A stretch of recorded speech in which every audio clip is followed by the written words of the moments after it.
Foundation with Miss Jeralynn, and she is such a beautiful and a warm person, and she has such an awesome story to tell. Jeralynn, can you tell us about your foundation? Yes, thank you, Lisa, for having us. The Brown-Blueford Foundation, where we're housed at the Brown-Blueford Center for Justice, a place to help heal the community. Alan was my 18-year-old son. On May 6th of 2012, the Oakland Police Department killed my son. Since then, along with the community, family, and loved ones, we have formed a Justice for Brown-Blueford Foundation. We're here today because on December 20th is Alan's birthday. That's all right, baby. It's all good. Let them know. Instead of falling in our tragedy, we stand strong in our testimony.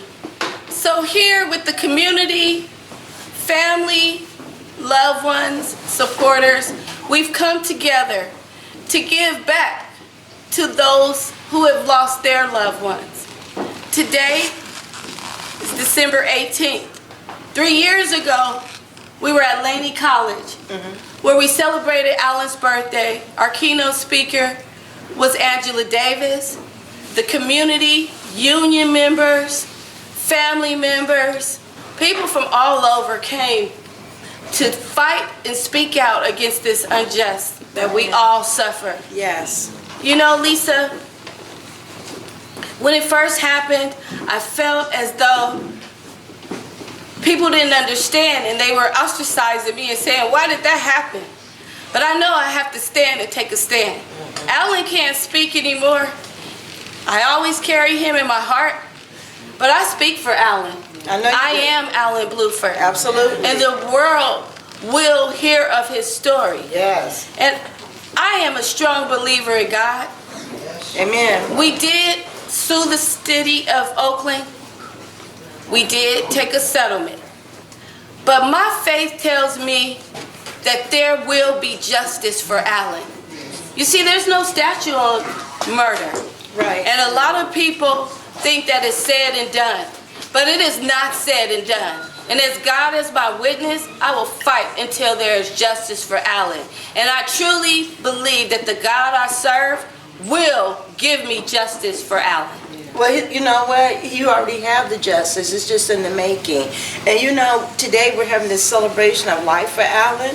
So what I want you to do is tell us a little bit about Alan. Alan the person. Well, Alan was I know he was a beautiful person because you're a beautiful person. Thank you. Yeah, you can see how cute he is right here on my shirt. But Alan was a fun, loving, strong young man. Alan brought people together all the time. He was the friend that everybody wanted to have. He was the favorite from everybody. He got whatever he wanted from his dad, his sister, his brother. Everybody just was drawn to Alan. Alan would say cute things like, you know, I talked to my friends and I would say, get out of the room. And he wouldn't get out the room. He'd say, no, I want to listen. Or he'd say, Mom, I just want to hang out with you. And he is hanging out with us in our heart. Alan has made all kinds of accomplishments in his life. He was a 3.0 grade point average student. He won championships for teams that he played on. Wow. Alan was just an all-around great guy. And when he was 7 years old, his dad asked him, Alan, what do you want to be when you grow up? And he said, I don't know, Dad. But whatever it is, it will be big. Amen. And it's big. And it's big, absolutely. You know, there's a lot of people who have lost their children at the hands of violence, but it's even worse when you lose it at the ones that you pay their salaries. Absolutely. You understand what I'm saying? Because you look to them for protection, you look to them for guidance, you look for them to be an asset to the community and not for them to come in and destroy your life. Absolutely. We pay them to protect and serve. But unfortunately, in today's society, they shoot to kill. This is not something that just happens out of the blue sky. This is something that happens every day in every city of the United States. And we as a community, as a family, as a people, have got to unite and say no more. That's why here at the Brown-Blueford Center for Justice, my co-director, her name is Molly Costello. She was an RN for many years, but when this happened to Alan, she stepped out of her job in her community and stood up for Alan. And she and I went to Washington, D.C. We met with Obama's assistant. We met with the Department of Justice. And they told us it was only so much that they could do. But we are strong women of faith. And we decided that it's not going to stop there. What we have to do is change the law. Let me ask you something right there, because you're talking about changing laws, and what we're talking about is changing laws that were never instilled to protect black people or African American people or people of color. So tell me what obstacles you faced in trying to get justice for your son through the legal system, and what were the steps that you had to take so that other parents that are out there who are in the same predicament can have a clue of what they're facing. Because I've come across quite a few people. Actually, I had an employee one time of mine who was gunned down by OPD, and it was devastating to me to find out, but I can't even imagine how I would feel if it was my child. So what are the steps that you take when you go through justice, and what kind of treatment did you get, or was it your word against his word, and because he was a police officer, what was I guess what I'm trying to ask you is, what was the scales of justice like for you? Well, first of all, I have to tell you that when you lose a child, the pain is unbearable. It's a very difficult thing that I wouldn't wish upon anyone. But let me tell you, the first thing they do when they shoot your loved one is they victimize the victim. Absolutely. They begin to start telling all kind of stories and lies. They begin to hide evidence. They begin to tell you things that are not true. They plant news feeds and things out to the news that say derogatory things about your loved one and your families. But you cannot listen. Right. Excuse me. You have to take a stand. You have to ask the questions. You have to get in their face. You have to follow through. And sometimes that's not enough. We started out at the city of Oakland. We talked to the mayor, who told us that she's going to treat families different. We talked to the city administrator. Was that Kwan at the time? That was Mayor Kwan. Okay. We talked to the city administrator that said she believes her cops. We talked to the police chief, who said that this was justified. So you were just a lie. We went to the DA, who said this was justified. We met with the assistant chief, who said it was justified. But I'm telling you, the God I serve, that he does not take that for granted. Mayor Kwan is no longer the mayor. Right. Police Chief Howard Jordan was fired. They never say that. He said he stepped down for medical reasons. Right. But yeah, it's because all the lies that he told came to fruition. We found out the truth. The assistant chief resigned after 2 days. The city administrator got fired. So all the people that had things to do with Alan's case are no longer in office. But God said he make your enemies your footstool now. And I stepped right all over them. That's right. That's why I went from the city to the White House. You cannot, you have to get your own answers. You have to hire an attorney. You have to, even if you have to march, even if you have to do speak outs, even if you have to, whatever it takes, do not listen to what they say, because they will lie, they will cheat, they will do whatever they can to make themselves look good, and they will throw you under the bus and victimize the victim, as I said before. But as we know today, Alan's legacy will live on. This is a part of the legacy today. Alan was a giving young man. He worked at Skyline High School.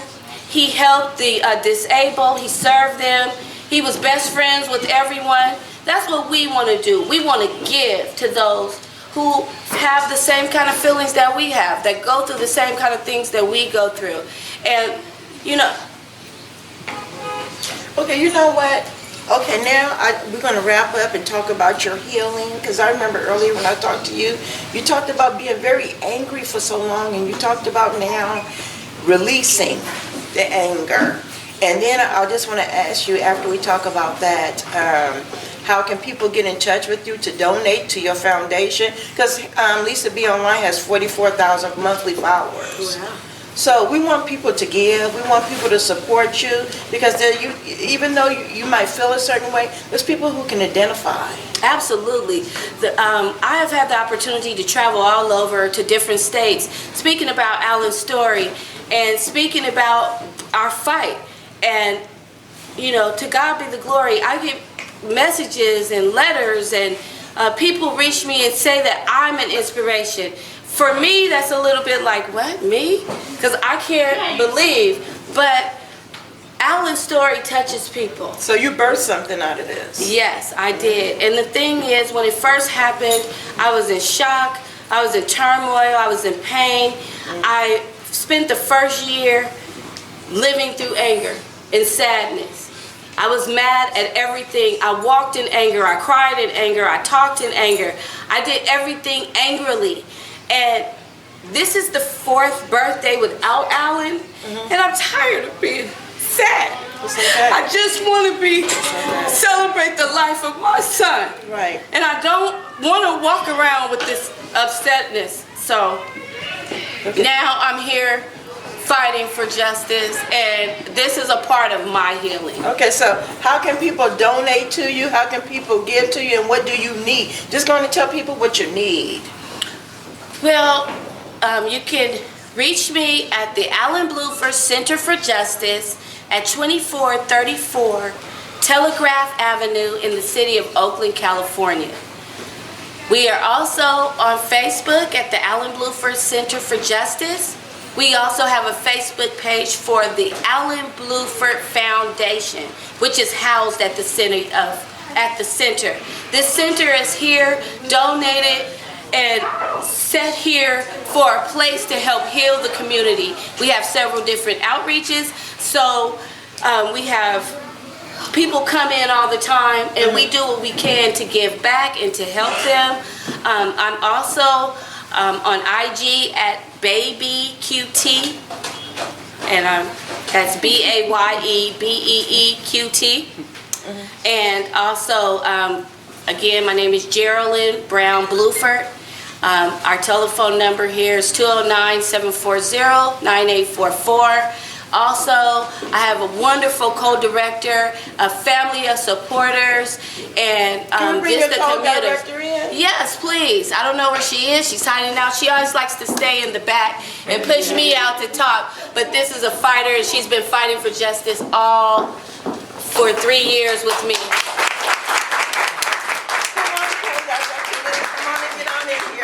We couldn't do this without her.